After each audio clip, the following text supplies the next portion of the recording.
अंडमान और निकोबार, यह अतिशयोक्ति नहीं होगी अगर हम कहें कि हिंद महासागर का सबसे सुनहरे मोतियों में से सबसे सुंदर मोती अगर है तो अंडमान और निकोबार महाद्वीप है। और इतिहास के कई पल इस महाद्वीप ने देखे हैं। वो एक समय था जब आजाद हिंद फौज के अधीन ये द्वीप नेताजी सुभाष चंद्र बोस जी के नेतृत्व में थी। वो एक दिन था जब 30 दिसंबर 1943 जब पहली बार हमारा तिरंगा झंडा अगर फहराया गया था तो अंडमान और निकोबार के पृथ्वी पर फहराया गया था। कई हमारे स्वतंत्र संग्राम के अमूल्य प्रतीक हैं। वीर सावरकर साहब 10 साल सेल्यूलर जेल में यहां हिरासत में थे, लेकिन वास्तविकता यह भी है मेरे भाई और बहनों कि 70 साल में अंग्रेजी शासकों के नाम पर यह द्वीपों का नामकरण किया गया था।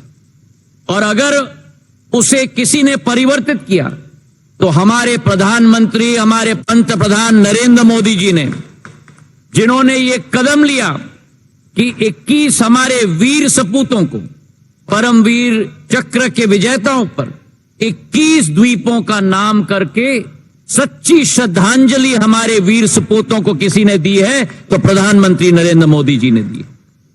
प्रधानमंत्री जी के नेतृत्व में नागर विमानन क्षेत्र में एक नई तीव्रता और एक नई तेजी आई है। जहां 66 वर्षों में देश में केवल 74 एयरपोर्ट थे, आज प्रधानमंत्री जी के नेतृत्व में 74 अतिरिक्त एयरपोर्ट बनकर 148 एयरपोर्ट आज देश में बन चुके हैं।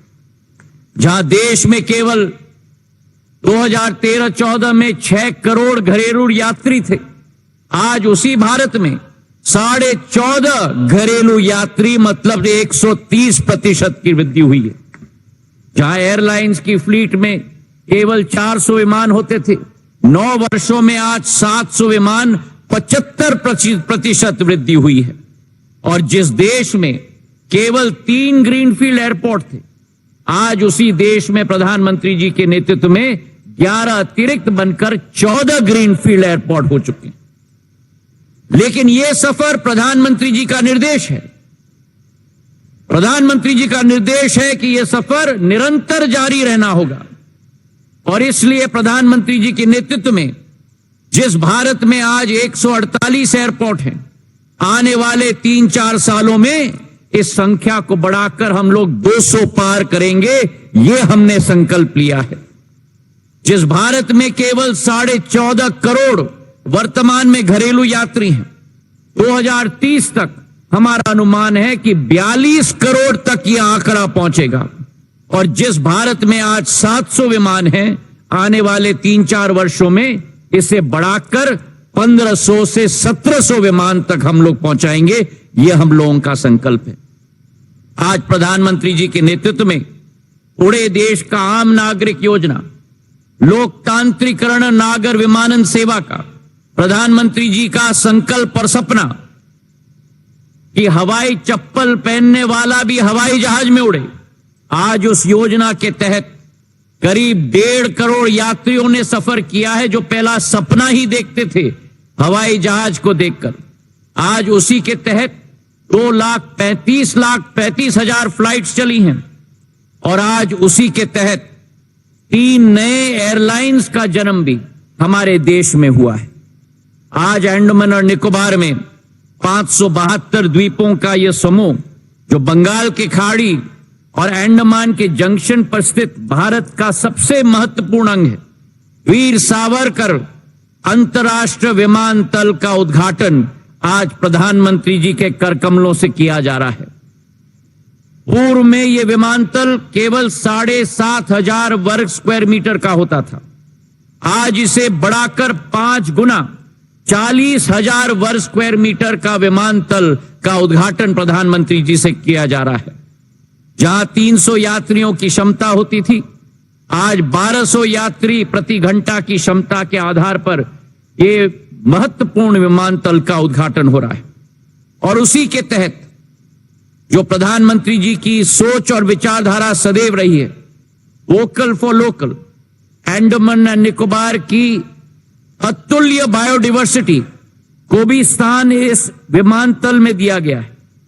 ऑयस्टर के आकार में यह विमानतल बनाया गया है और इस तरीके से डिजाइन किया गया है कि दिन के समय में लाइटिंग की जरूरत नहीं होगी। सूर्य के प्रकाश की रोशनी के आधार पे ही यह विमानतल प्रकाशित होगा। हमारे क्षेत्र में सस्टेनेबिलिटी के आधार पे भी इस विमानतल में double insulated proofing system, LED lighting, rain water catchment, solar water plant और इसी के साथ साथ हमारा अनुमान है कि हमारे इस विमानतल के आधार पर हमारे पर्यटन के क्षेत्र में, हमारे अधोसंरचना में, हमारी आर्थिक गति में नई एक वृद्धि आएगी। प्रधानमंत्री जी की सदैव यह संकल्प रही है कि अंडमान और निकोबार में अधोसंरचना बढ़नी चाहिए। केवल यह विमानतल नहीं, लेकिन इसके अतिरिक्त 3 अतिरिक्त विमानतल शिवपुर में, कार निकोबार में, कैंपल बे में भारत सरकार के द्वारा स्थापित होने जा रहा है।